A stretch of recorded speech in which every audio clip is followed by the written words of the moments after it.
श्री शिवाय नमस्तुभ्यम हर हर महादेव। आशा है कि आप लोग अच्छे होंगे और स्वस्थ होंगे। आज श्री तर्पण सिंह महापुराण कथा का तीसरा दिवस था और आज की कथा में गुरुजी ने बहुत ही सुंदर सुंदर उपाय बताए हैं। सारे उपाय हम आपको इसी वीडियो में समझाने वाले हैं। वीडियो को लास्ट तक देखिएगा जिससे कि आपको सभी उपाय समझ में आ सके।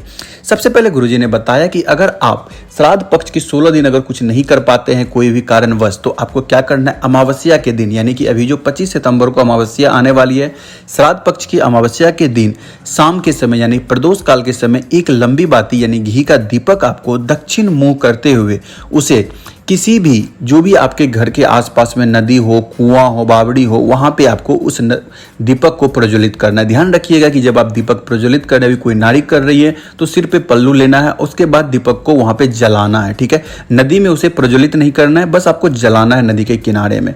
और अपनी झोली पसार के अपने पितरों से प्रार्थना कीजिएगा। उसके बाद गुरुजी ने दूसरा उपाय बताया था कि अगर आप कभी भी अभी श्राद्ध पक्ष में जलाधारी यानी कि शिवलिंग जब जाते हैं शिव मंदिर में, जो कि मेरे स्क्रीन पे आप देख रहे हैं, जब जलाधारी में आप जल चढ़ाते हैं, उस जल चढ़ाने से क्या होता है कि आपके पितृ जो होते हैं पितृलोक में, उन्हें भी तर्पण की जरूरत नहीं पड़ती और उन्हें जल प्राप्त हो जाता है। तीसरी जानकारी गुरुजी ने दी थी कि इन 3 जगह ऐसे होते हैं जहां की अगर आपने दान किया है तो वह दान कभी आपका निष्फल नहीं होता, कभी घटता नहीं, वो 100 गुना बढ़ के आपको वापस मिलता है।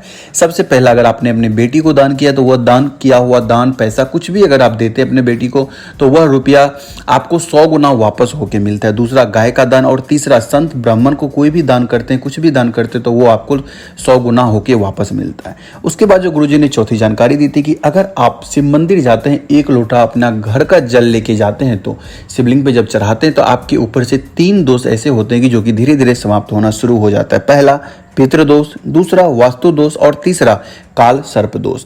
जब आप जल चढ़ाते हैं शिवलिंग पे तो वहां से थोड़ा सा जल प्राप्त करके ले आए अपने घर में और उस जल को अपने घर में छींट दे। उससे आपके घर में देखेंगे कि सुख समृद्धि बढ़ना शुरू हो जाएगा। अगर आप मंदिर का ही जल चढ़ाते हैं शिवलिंग पे तो कोशिश किया कीजिए कि दान पत्र में कुछ दान आप जरूर वहां पे करके आए। आशा करता हूं कि दी गई जानकारी अगर थोड़ी सी भी उपयोगी लगी हो तो आप कमेंट में हर हर महादेव जरूर लिखिएगा।